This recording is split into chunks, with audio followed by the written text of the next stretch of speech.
Hello, नमस्ते. मी किरण आणि आपले सर्वांचे परत एकदा माझे रसोई चॅनल किरण's रसोईमध्ये स्वागत आहे. आज आपण बघणार आहोत आवळा कांडी. आवळा कांडी मी आता ॲक्च्युली गूळ घालून हे आवळा करतेय. आवळ्याच्या फोडी करतेय. ॲक्च्युली मी पूर्ण कोरडा कधीच करत नाही. थोडासा पाक ठेवूनच करते. खायला सुंदर लागतो आणि जास्त असा ड्रायसो लागत नाही. तर चला आपण रेसिपीला सुरुवात करूयात. सर्वात पहिल्यांदा आपल्याला आवळे लागणार आहेत. मी इथे अर्धा किलो 500 ग्राम आवळे घेतले आहेत आणि ते चांगले 2 पाण्यामध्ये चांगले धुवून घेतलेत. आता एका कुकरमध्ये मी काय करते ते आवळे ठेवते.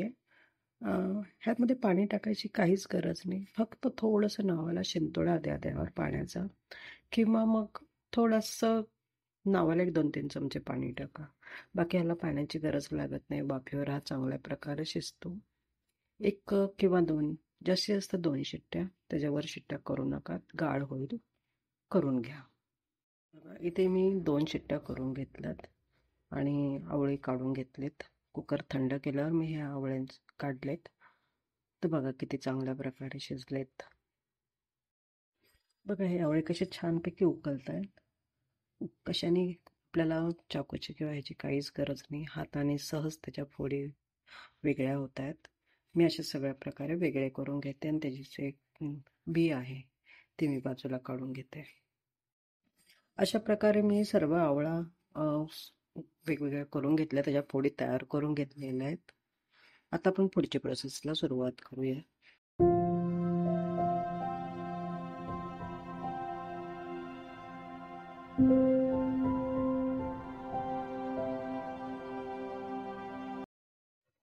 आता इथे मी गॅसवर एक पातेलं ठेवलंय आणि त्याच्यामध्ये मी आता काय करते की 300 ग्रॅम म्हणजे माझ्या ह्या 2 ज्या वाट्या आहेत ते 300 ग्रॅम साखर होते.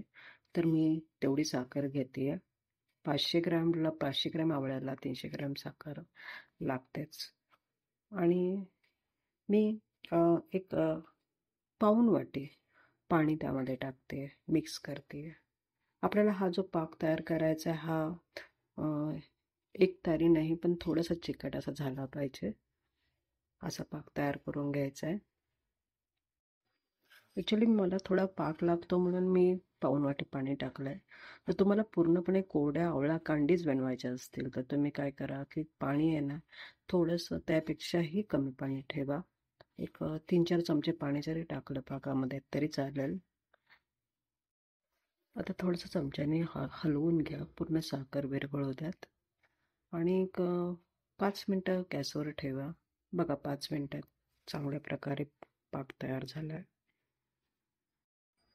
आता त्याच्यामध्ये मी काय करते की ह्या ज्या आवळ्याच्या फोडी आहेत त्या मी टाकते आणि 2 मिनटं त्यामध्ये चांगल्या प्रकारे हलवून घेते.